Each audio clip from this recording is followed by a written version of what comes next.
Muy bien, vamos a dar inicio a esta tarde con la presentación de la Escuela Profesional de Lingüística. Como ustedes pueden ver, bueno, mi nombre es Lilia Salomé Llanto Chávez, yo soy doctora en Lingüística, tengo ya más de 30 años enseñando en esta universidad, ingresé a Lingüística apenas terminé el colegio y la verdad nunca me voy a arrepentir de haber elegido esta carrera. En la orientación vocacional que me dieron en el colegio me salió Lingüística y Química, les cuento, y yo me incliné por Lingüística. Y vamos a ver algunos, digamos, rasgos, como les decía, unas pintadas así rapidísimas por el tiempo, pero espero que ustedes investiguen más qué significa la carrera de Lingüística, ¿no? Entonces, para ello, nosotros vamos a ver primero un video que apenas dura unos 7 minutos. Lo expone un investigador de Harvard que trata sobre las inteligencias múltiples. Y una de las inteligencias múltiples es la inteligencia lingüística. Pero ¿qué se puede hacer sin idiomas? Imagínense. Y a muchos matemáticos también decían que si no existieran las lenguas no se podría hacer matemáticas. Y si no existieran las lenguas, las sociedades no serían sociedades, ¿no? Muchos seguramente pensamos que ingresamos a la carrera de lingüística porque vamos a ser profesores de idiomas. Eso es un hobby. Yo enseño idiomas, pero como hobby, no es lo principal. La lingüística es una ciencia, no es solamente un arte, pero muy desconocida por la mayoría de personas en el mundo, porque tiene dos vertientes. Una que es la filología, que se hace en Europa, y que inclusive filología fue lo que estudió la doctora Hildebrand. Ella no se graduó de lingüista, sino de filóloga. ¿Qué es la filología? Para diferenciar con la lingüística. Es el estudio de la lengua, pero a través de escritos. Pero desde la llegada de Saussure, que ustedes seguramente han escuchado en el colegio, del signo lingüístico, ¿no es cierto? La mayoría lo sabe. La lengua es eminentemente oral. Y esto hace la diferencia con otras especies, con otros seres vivos. ¿Dónde se funcionarán todas estas reglas que permiten que los seres humanos nos comuniquemos? En el cerebro. Y ahora la neurolingüística y la psicolingüística y muchas áreas conexas se están desarrollando de manera rapidísima. Tanto así que llegamos hasta la inteligencia artificial, que muchos lo desconocen. O sea, esta carrera les va a dar múltiples posibilidades de desarrollo. Vamos a ver entonces rápidamente primero el video para tener un poco el acercamiento a esta carrera.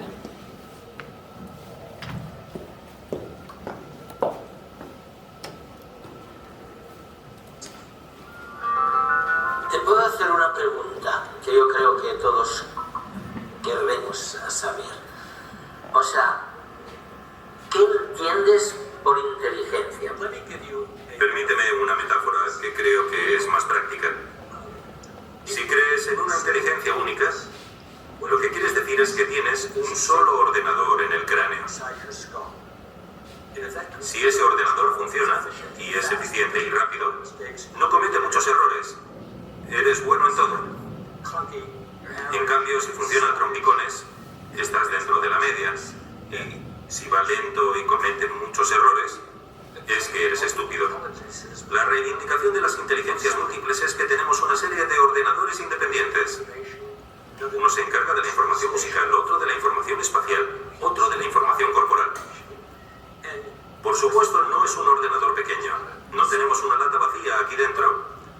Pero es un argumento que los cerebros son muy diferentes y pensar que solo hacen una cosa no es correcto. Medir la inteligencia es algo problemático, en especial cuando no hay consenso en cómo definirla. Incluso se debate si es una sola o si existen múltiples. A lo sumo podemos llevar a cabo una serie de pruebas que nos den una idea aproximada de las características individuales de nuestras distintas capacidades cognitivas. De todos los cuestionarios creados para medir la inteligencia, el más usado es el cociente intelectual de Wechsler, una batería de preguntas que analiza la comprensión, el vocabulario y la capacidad aritmética de la persona, y que considera la inteligencia como una capacidad única y global. Sacar una mejor o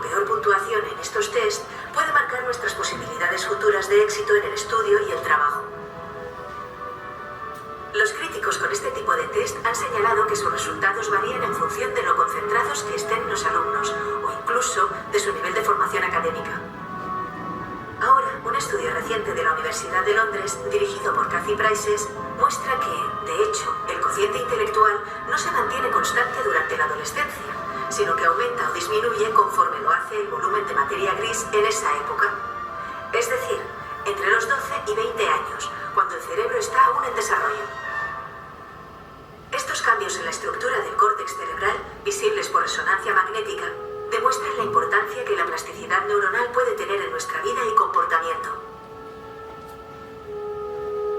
En este estudio se compararon las variaciones de las inteligencias verbal y motora con la estructura de las zonas cerebrales correspondientes. Cuando el córtex aumenta en las zonas motoras y decrece en las verbales, el estudiante muestra una mayor destreza motora y una menor verbal. Sin embargo, estos resultados no son constantes y pueden variar pasados unos años, llegando incluso a invertirse. Como señalan los autores del estudio, este descubrimiento debería estimular la mejora del rendimiento intelectual en los que lo necesitan y servir de recordatorio a los más adelantados de que nada es permanente y es necesario seguir estudiando.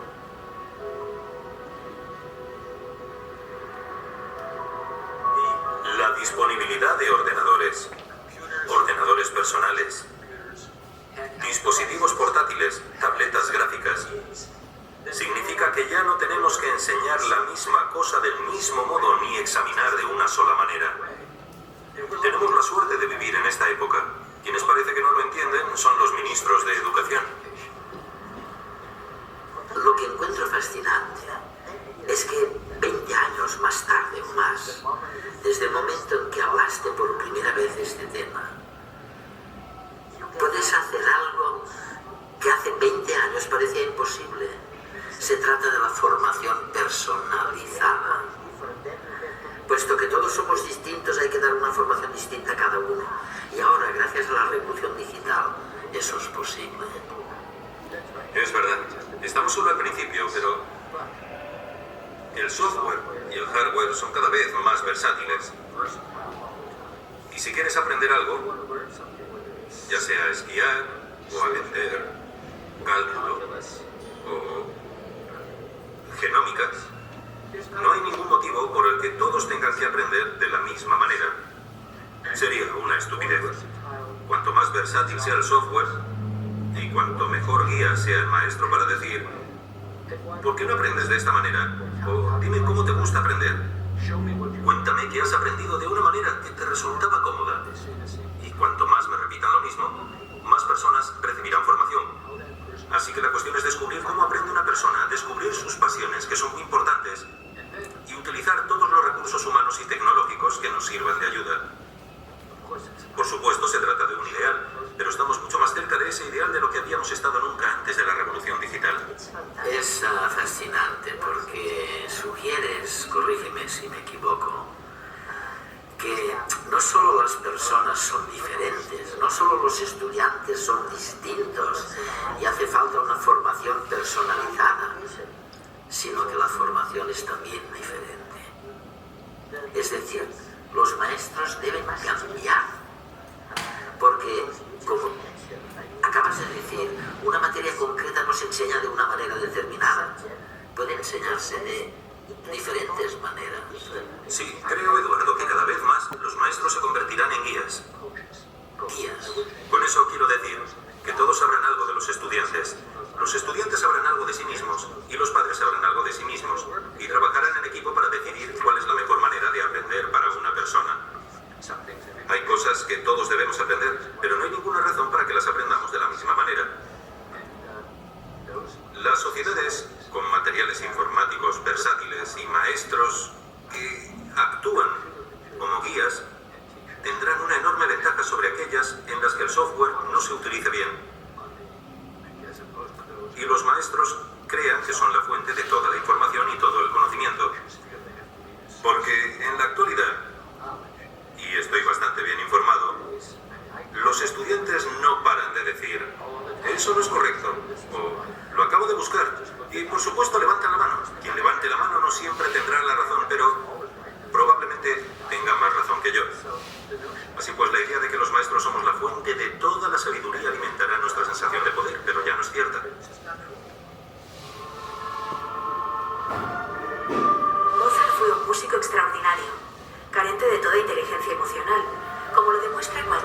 de su vida, aunque nadie dudaría de su genialidad.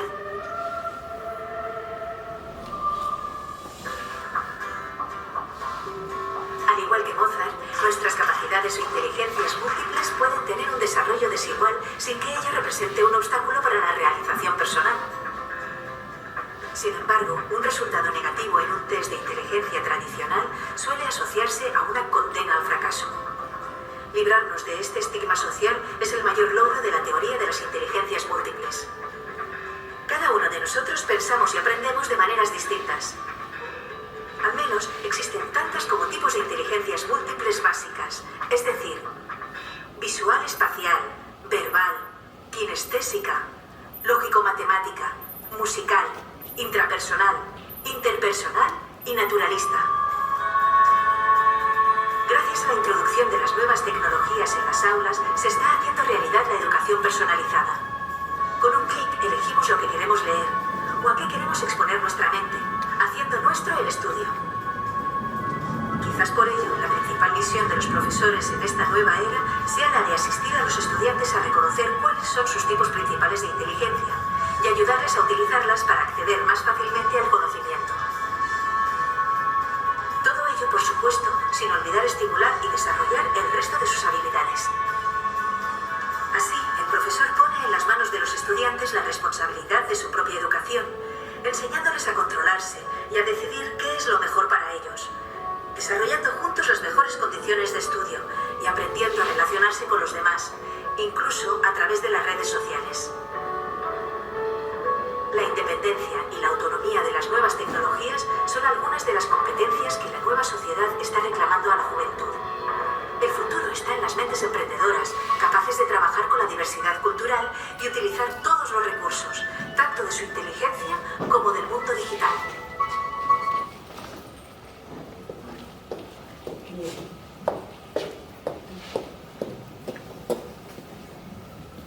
Bueno, entonces este video es motivador porque esto de alguna manera está presentándonos a la lingüística que utilizan, en realidad no sé si seguirán investigando a nivel de psicología, más inteligencias.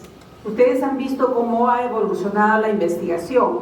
El estudio en la universidad es investigación desde el primer momento. Y si no, no podríamos nosotros en esta casa de estudios en San Marcos, desde que yo tengo esa experiencia de haber estudiado acá mis primeros años, haber hecho el pregrado, haber hecho la maestría y el doctorado, siempre hemos estado con esta visión, ¿no?, de descubrir nuevos hallazgos y construir nuevos conocimientos. Y como les digo, en este caso, la carrera que ustedes elijan, y si eligen lingüística, tienen para hacer muchísimas cosas. Y ahí, a modo de anécdota, el expositor decía, ¿qué pasa con la educación en el mundo? ¿No? La culpa lo tienen los ministros de educación, ¿escucharon? Es que sí, pues, ¿quién propone las políticas educativas, no? Exacto. Pero no nos desanimemos, porque ¿qué es lo que dijeron los investigadores? Este investigador, Howard, que ya les dije, es psicólogo y también educador de carrera en la Universidad de Harvard. Él ya está bastante mayor, pero sigue investigando. Sigue apostando por el desarrollo de esas inteligencias múltiples en cualquier carrera. Por ejemplo, ¿no?, estamos hablando de lingüística. Yo les decía, de repente todos pensamos que vamos a terminar enseñando lenguas. Sí puede ser, es una de las posibles actividades no centrales de la lingüística. ¿Por qué? Porque la lingüística va a ir describiendo las gramáticas de todas las lenguas del mundo. Nosotros podemos conocer más de 100 lenguas, no la hablamos, el dominio es otra cosa, pero podemos conocer las lenguas, porque analizamos.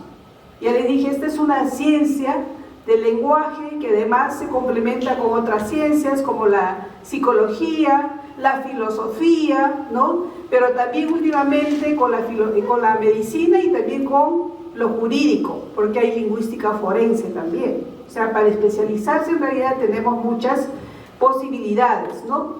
Hablaba de diversidad de culturas y claro, es un tema que debemos nosotros pensar, bueno, estas son las inteligencias múltiples que nosotros lo vemos en lingüística. Al centro hay una señora, no sé ustedes, alguno de ustedes identifica de dónde es esa señora, de qué pueblo, es de un pueblo del Perú, ¿no es cierto? Y está en este departamento de Lima. Yauyos, muy bien. La señora pertenece a la cultura Jakaru, ¿no? Y ahí en esa zona se habla Jakaru. Es una lengua que tiene filiación genética con el aymara. Y uno puede decir, ¿y cómo desde Puno y Bolivia tenemos una lengua de esa familia en el departamento de Lima? Y así hay muchos casos, ¿no? O sea, para investigar en realidad en lingüística no nos alcanza toda la carrera. A mí me va a seguir faltando mucho tiempo, les cuento, porque cada vez uno encuentra temas, situaciones, contextos, experiencias que es sumamente importante. Entonces vamos a pasar a la siguiente diapositiva. Ahí está el cerebro. Y les decía que para explicar las gramáticas que existen en el mundo, que no todas son iguales, porque hay lenguas como el español que conocemos, que tiene una estructura mixta, ¿no? Entre aglutinante, entre flexivas, inclusive aislante. Hay palabras que se juntan, que se forman, eso se aglutina, es aglutinante. Pero hay lenguas que son puramente aglutinantes, por ejemplo el quechua, por ejemplo las lenguas amazónicas, por ejemplo el árabe, inclusive parte del alemán.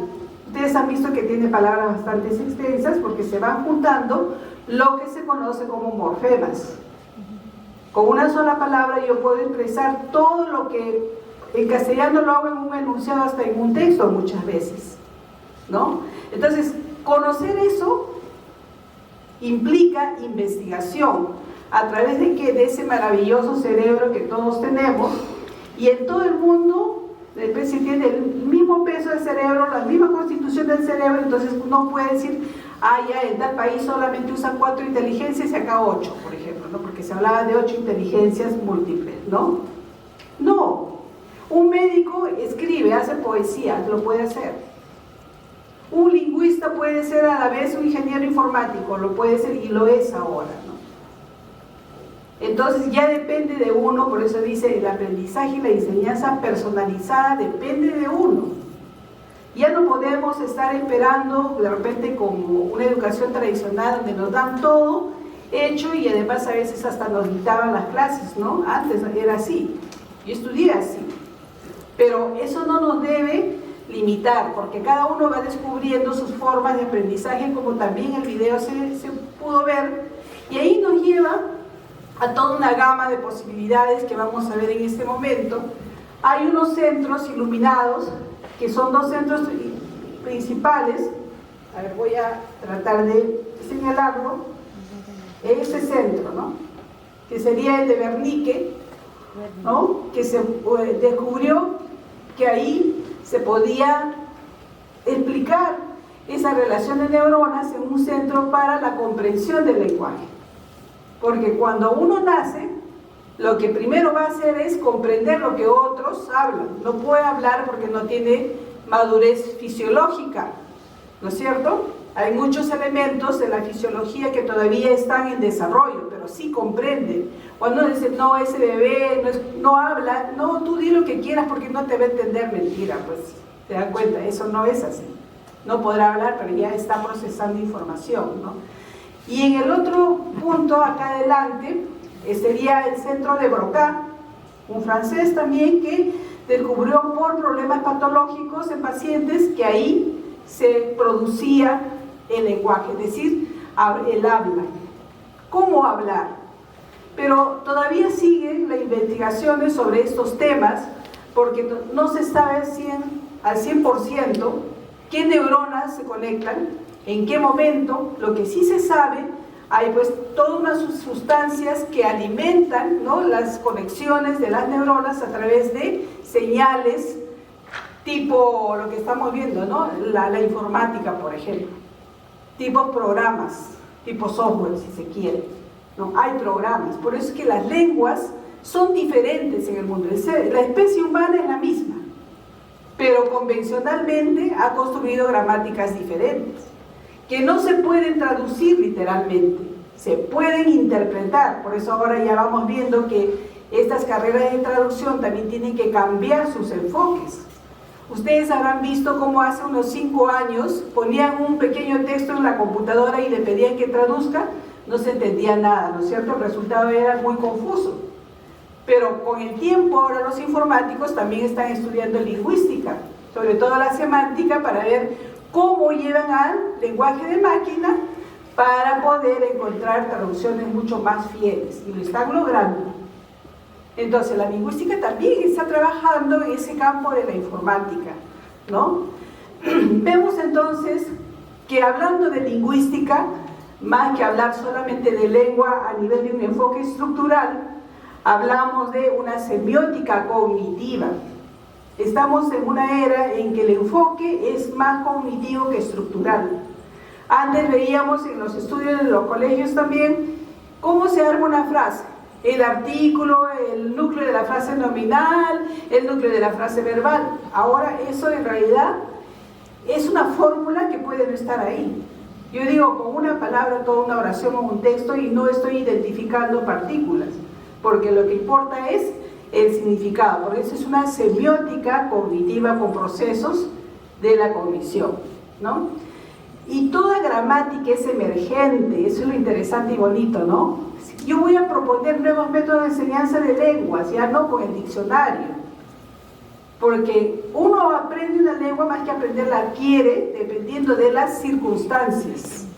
Entonces, si yo vivo con la comunidad que habla esa lengua, obviamente voy a desarrollar esas capacidades comunicativas más rápidas y no las voy a traducir. Hasta hace poco, justamente el Ministerio de Educación se preparaba materiales para xánicas, para aymaras, etcétera, traduciendo, ¿no? Se decía, a ver, vamos a enseñar a esos niños que hablan shipibo, ya, pero a partir del castellano y traduzcan, les decían a los jóvenes que hablan la lengua, pero la traducción la hacían literal. Llega a la escuela, los profesores cogen los materiales, no los usan hasta el día de hoy, porque no se entiende, porque nadie pensó que en realidad las lenguas expresan también contenidos culturales. ¿Se dan cuenta?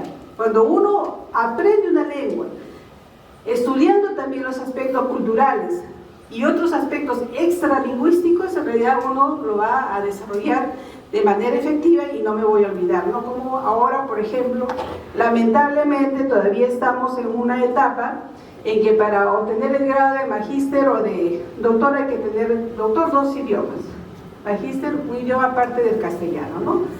Y muchos dicen, ¿por qué nos torturan, no? ¿Por qué nos tienen que tomar el examen? Ahora han pedido que se amplíen los certificados hasta el año 2023, ¿no? De hace 3 años. Cuando uno tiene un básico, en un año se olvida y de 2 años ya ese certificado está vacío. Pero eso ¿quién lo sabe? Los profesores, los ingenieros no, los lingüistas lo sabemos. Y yo estoy presentando un certificado vacío, ¿no? Porque ya pasó pues, la vigencia de este certificado. Pero bueno, a ver, se me regresó, ya. Pasemos entonces, ya hemos estado mencionando esto de la inteligencia artificial. Tuvimos también la oportunidad de hacer nuestras prácticas preprofesionales cuando antes existía más interacción con la IBM del Perú, ¿no? Se obtuvieron resultados interesantes sobre el estudio de la gramática del español en recuperación de información en castellano, que había solamente en inglés, en francés y alemán, pero no había en castellano, y nosotros lo hicimos aquí en el Perú. Ya fue un inicio importante que ahora, bueno, ya se están aplicando otros enfoques y otras investigaciones, ¿no? Esto es lo que uno llama la lingüística descriptiva. Hay 2 áreas bien grandes, las que están para este lado izquierdo, que dice solo L, ¿no? Es como decir, voy a ser lingüista teórico, voy a ser el que va a estar trabajando siempre en un laboratorio, que sí hay investigadores, claro, ahí hay que tener una buena subvención, ¿no? O aplicar alguna beca en el exterior y, por ejemplo, irse al MIT, ¿no? Que es un instituto que tiene investigación en lingüística muy importante y bueno, muchos de estos trabajos están en inglés, entonces por eso es importante también el dominio de un idioma extranjero como el inglés, por ejemplo, ¿no? Al lado derecho de ustedes dice LA, no es LA que son los ángeles, ¿no? No, es lingüística aplicada. Es decir, la lingüística se aplica a muchas áreas. Apenas hemos puesto algunos ejemplos, eso no es todo lo que se puede hacer en lingüística. La primera columna, PS de psicología, que trata de la adquisición de lenguas en diferentes contextos. Neurolingüística, que está en plena investigación de lo que acabo de mencionarles, ¿no es cierto? ¿Cómo explicar que los seres humanos construimos gramática sin que nadie en realidad nos enseñe? Porque a los 3 años ya hay una buena morfología, a los 5 años hay una buena sintaxis. Y nadie nos enseñó, nadie dijo a los 2 añitos que va a cumplir mi hijito, voy a ponerle un profesor de lengua, ¿no? Para que diga las primeras palabras, mamá, papá, amigos, pan, leche, no. Lo dice porque el cerebro procesa información. Y la forma de decir, por ejemplo, le dice papá a la mamá, papá al hermanito, porque son los primeros fonemas, es el fonema P, que es un fonema descrito como fonema bilabial oclusivo sordo. Y claro, no necesita de mayor fuerza de músculos para producir, ni que el pulmón tenga tanta capacidad de ejercicio del aire. ¿Ya? Hay toda una explicación que hay sobre el desarrollo de las gramáticas y de las lenguas, ¿no? Bueno, pasando de esta, entonces en la neurolingüística ya hay muchos avances. Hablaba de los 2 centros de Wernicke y de Broca, ahora se habla del hipotálamo, que procesa también toda una conexión, una red neuronal que está dando respuestas para muchas construcciones lingüísticas que pueden ir más allá de las oraciones. Entonces, el signo lingüístico ya no es solo una palabra, ya no es solo una oración, estamos hablando de textos completos. Y eso es muy prometedor, ¿no?, para la aplicación de otras lenguas. En la siguiente columna, ya no tanto hablamos de lengua, ¿se dan cuenta? La lengua es el sistema abstracto. Ustedes, por ejemplo, no están hablando, pero su sistema está funcionando bien porque me están comprendiendo. Yo estoy hablando. Además de tener una competencia lingüística, en mi caso, estoy llegando al habla. Estoy dándole sonido a esa codificación que tengo en el cerebro. Entonces, estoy llegando en el habla. ¿Qué estudia el habla? Como aplicación, puede ir al campo de la sociolingüística, que se hacen diagnósticos para políticas de educación bilingüe, por ejemplo, en los países diversos. La etnolingüística, que trata también del estudio de los orígenes de las lenguas en diferentes pueblos y cómo conservarlos y cómo ayudar a que se fortalezcan. Y la escritura, creo que muchos más van por la escritura. Tú eres lingüista, ya dime qué significa esta palabra. Has leído en el diccionario y creen que somos diccionarios andantes, ¿no? Porque siempre sucede eso, ¿no es cierto? Bueno, también hay que hacerlo un poco, pues, para ayudar a la comunidad. Pero luego viene la pragmática, que se complementa el lenguaje y el habla con elementos extralingüísticos. La pragmática no va directamente a la lengua y el habla, sino a lo que complementa la comunicación en un acto, ¿no?, en una interacción ya propiamente dicha. Ahí viene la filología ahora, como yo le mencionaba, ¿no?, de documentos escritos, antiguos. Ahí se encuentran, por ejemplo, las transcripciones, no escritura. Muchos dicen, pero esto es escritura. Antiguamente, por ejemplo, se habla de las obras de Homero, ¿no?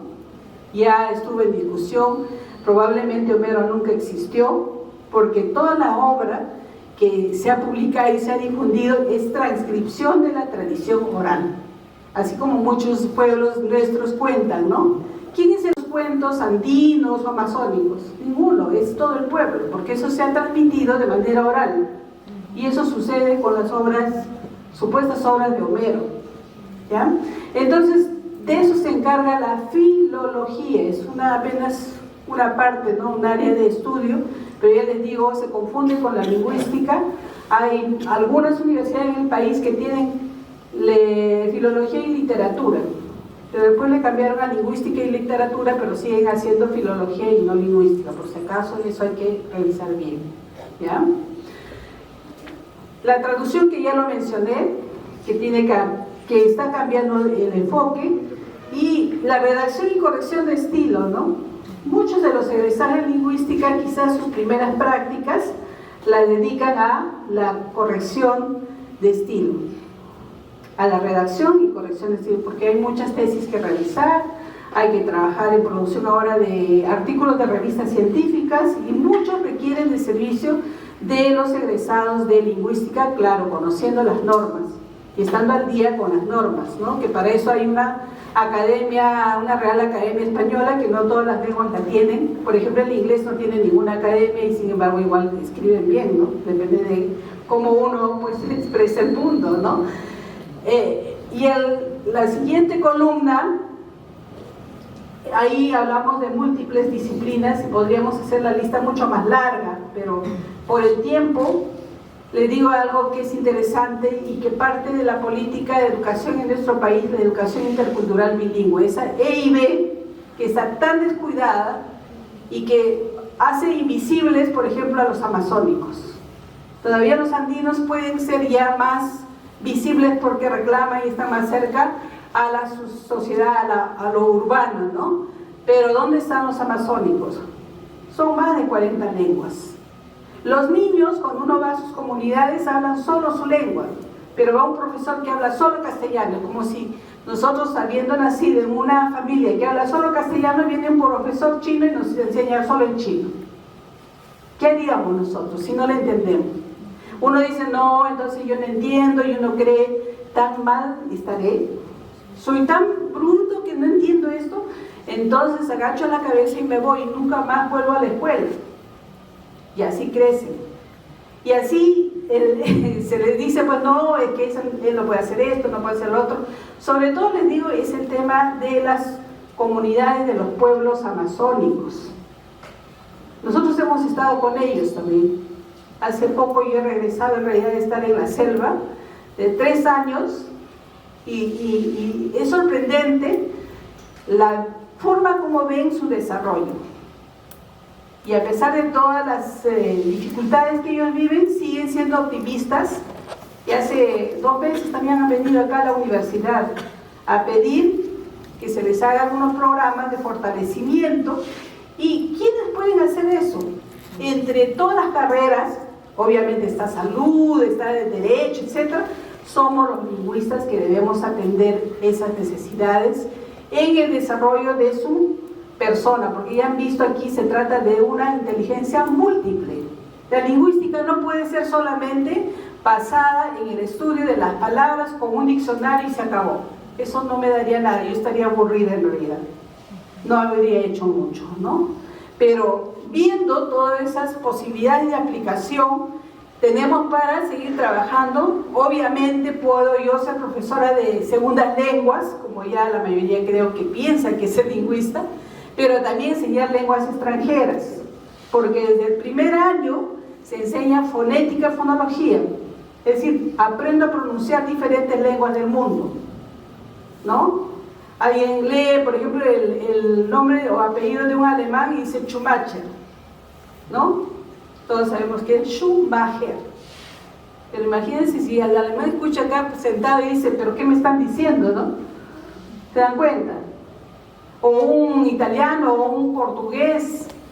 En realidad, para la aplicación y para el desarrollo de las sociedades hay mucho que se puede trabajar desde la base. Por otro lado, el tema importante que está en investigación, porque cada pueblo está construyendo su propio lenguaje de señas, que es el otro tema, ¿no? Ya se está discutiendo que tiene que ser entendida como una lengua natural el lenguaje de señas, porque tiene su propia gramática. Pero ¿en base a qué se hace esa gramática? A las gramáticas de las lenguas naturales. Si yo conozco bien las lenguas naturales, puedo aplicar en otros sistemas. Les decía que también tendríamos el campo de lo jurídico, lo forense. Y lo forense se analiza tanto en el nivel fonético, fonológico, morfológico, sintáctico, semántico y textual. Y justo estamos llegando a esta unidad mayor de la gramática, no más pensar que la gramática es el límite de la oración, eso no es cierto, ¿no? Entonces, con estas ideas espero haberlos motivado a seguir informándose. En realidad esto no es todo, ¿no? No es todo. Vamos a dejar más bien unos minutos para quienes deseen hacer algunas preguntas. ¿Bien?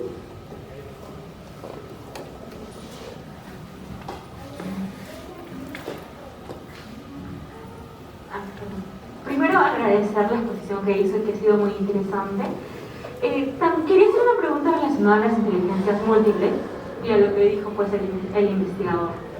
Hay muchos jóvenes, niños, pero sobre todo, bueno, jóvenes, que piensan que son brutos, porque la escuela los ha formado, pero también de alguna manera la educación también les hace mal, ¿no? Porque dicen, no, yo no aprendo, yo no entiendo, no puedo estar quieto, y si no aprendo y todos sacan 20 y yo no puedo, entonces ya fue. Entonces soy un bruto, no puedo estudiar, no puedo estudiar en la universidad, etc. Desde su punto de vista, ¿qué podríamos hacer para poder cambiar esta idea de los estudiantes en las aulas de las escuelas, ¿no? ¿Qué podrían hacer los ministros acá en el Perú? ¿Qué se podría hacer? Gracias. Bien, gracias por la pregunta. Era justamente para motivar este tipo de preguntas, ¿no? Cuando uno hace un estudio de los niños desde la adquisición de la lengua, yo les decía que a los 3 años ya tienen una morfología bien desarrollada, y a los 5 años tienen todo, una sintaxis. ¿Qué sucede cuando llegan al colegio, a la escuela, primer grado? ¿No? Dicen, no le puedes enseñar tantas palabras porque pobrecito es su cerebro, pero esos niños ya tienen más de 1000 palabras en algunos casos y les vuelven a 10 palabras, ¿no? Entonces, lo que se tiene que hacer en realidad es el cambio de todos nosotros, ¿no? Conscientemente, docentes, padres de familia. Ahora, decías en la familia, ¿no? Haciendo estudios de lingüística y del texto y de la filosofía y de la lógica, hay una lógica modal que nos habla de los mundos posibles. Todos, cada uno de nosotros tenemos diferentes mundos de pensamiento y de resolución de problemas. Para algunos es más fácil, para otros no, y yo mido con lo que yo hago y digo, no, pero tú lo has hecho mal. Y ahí empieza el conflicto en la familia. Entre hermanos nos peleamos, ¿no? En la familia, o vamos a la escuela, igual estamos en conflicto. Si uno hace un estudio del análisis de las comunicaciones a nivel de investigación lingüística, tengan por seguro que todo cambiaría. Pero además se suma lo cultural, pues lamentablemente estamos viviendo en una cultura que a veces es cerrar los ojos y no analizar y no aceptar de repente los errores, ¿no? El cerebro debe funcionar porque estamos viendo que hay muchas inteligencias. Una de ellas es la lingüística, que procesa razonamiento y lógica, ¿no? O sea, no es complicado en realidad. Es complicado cuando uno no quiere hacer ese ejercicio. O cuando uno se cierra y dice, yo soy la que sabe todo y tú no sabes nada, ¿no? Eso ha pasado en muchos ejemplos, ¿no? Uno solo les voy a mencionar para que quizás ustedes sigan razonando. Hace quizás 3 décadas, los niños, les vuelvo a decir el caso de los andinos en Lima, es un hecho que sucedió acá en Lima, ¿no? Una profesora tiene como 3 niños venidos de la sierra y no podían pronunciar las vocales medias E, O, y decían I, U. Y la profesora se esforzaba y le decía, no, pero eso no se dice misa, se dice mesa. Y los niños decían misa, profiso, ¿no? Pero claro, para la mente el niño lo está diciendo y O, pero acuérdense que estamos hablando de signos con significado. Para los niños significa lo que es la mesa y lo que es profesor. Con el tiempo va a articular sus puntos del órgano fonatorio que le va a hacer llegar a pronunciar EO. Es como cuando alguien dice, yo ya hablo inglés, el inglés tiene 11 fonemas. ¿Con cuántos fonemas hablamos nosotros en inglés, los que hablamos castellano? Con 5. Y los que hablan inglés pues dicen, oye, está hablando inglés, pero no se burlan de nosotros, se dan cuenta que nosotros sí hacemos lo contrario con nuestros propios compatriotas. Entonces, conociendo la lingüística, ya entiendo, es lo que quería decir. Es conocer el mundo del otro y realmente entender, nos hacemos más comprensivos, porque estamos comprendiendo el mundo de los otros también.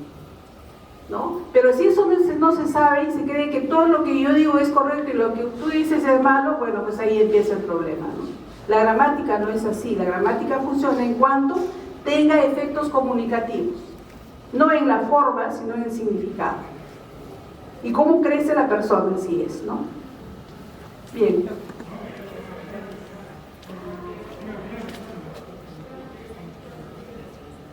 Ya.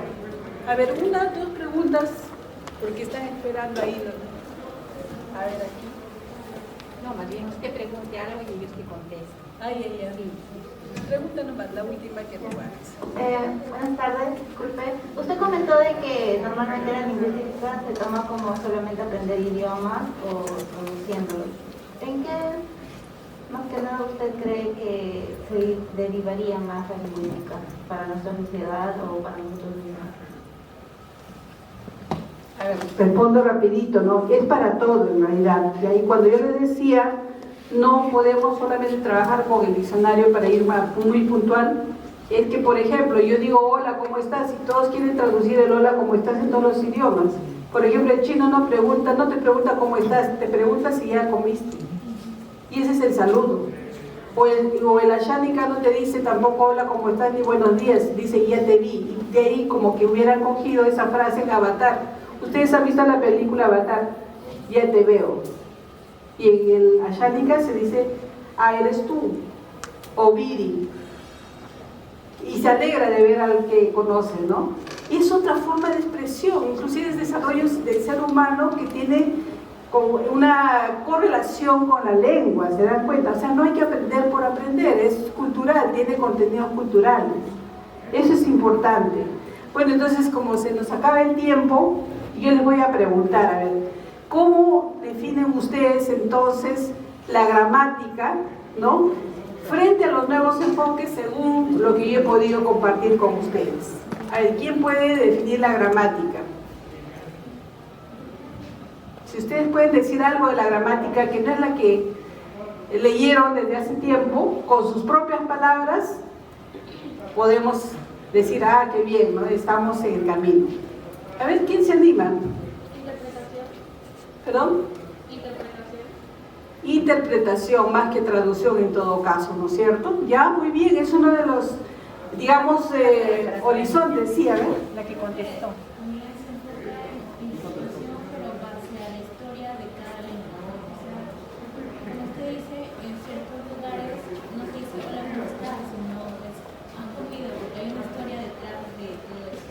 Claro, y que ahora es significado más que historia, ¿no? Porque es el presente, es el significado. Entonces ahora las gramáticas lo que enfocan son más la semántica que la estructura sintáctica en todo caso. Sí.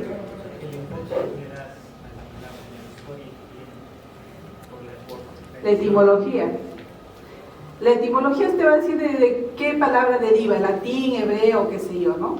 Pero esa raíz ya no existe ahora, porque al evolucionar solo queda la forma, pero no el significado.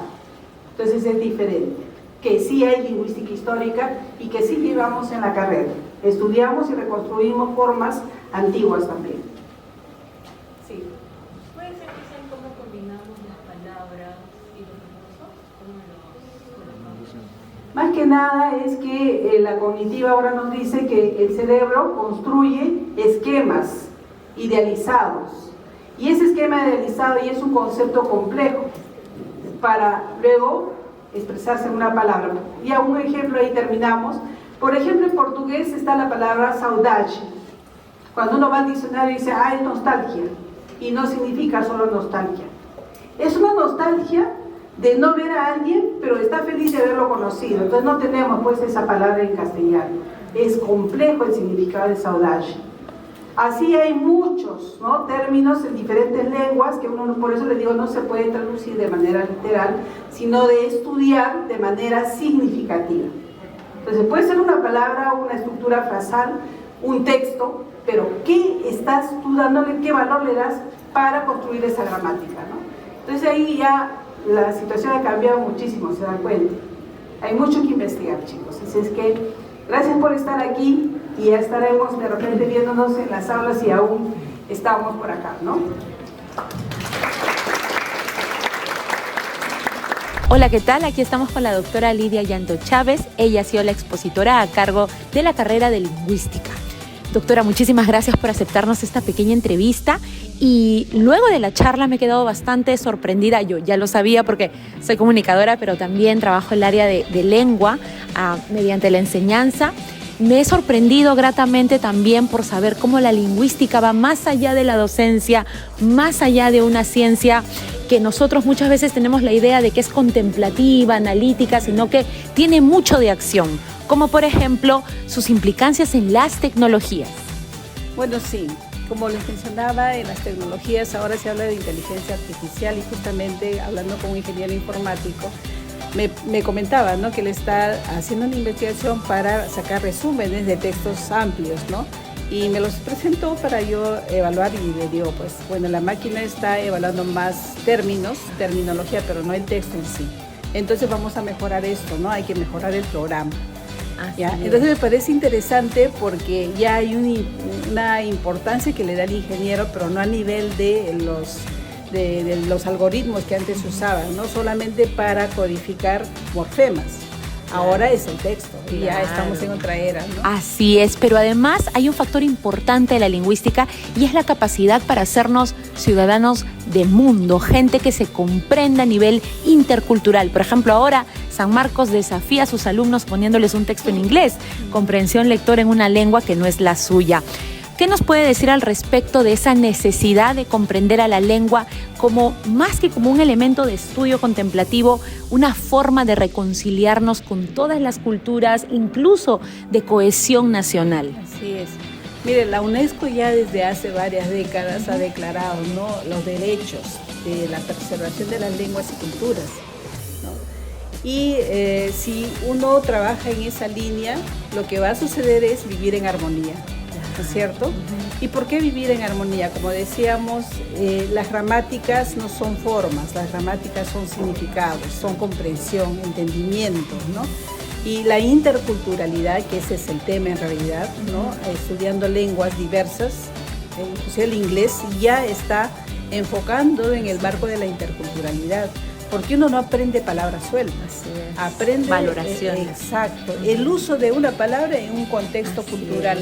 Entonces es diferente la traducción y de repente la usé en un contexto inadecuado y la persona más bien se va a sentir ofendido, ¿no? Entonces eso es lo que les decía, en Aguajún también estamos trabajando y yo ya veo que no se puede traducir buenos días, buenas tardes, buenas noches, eso no existe.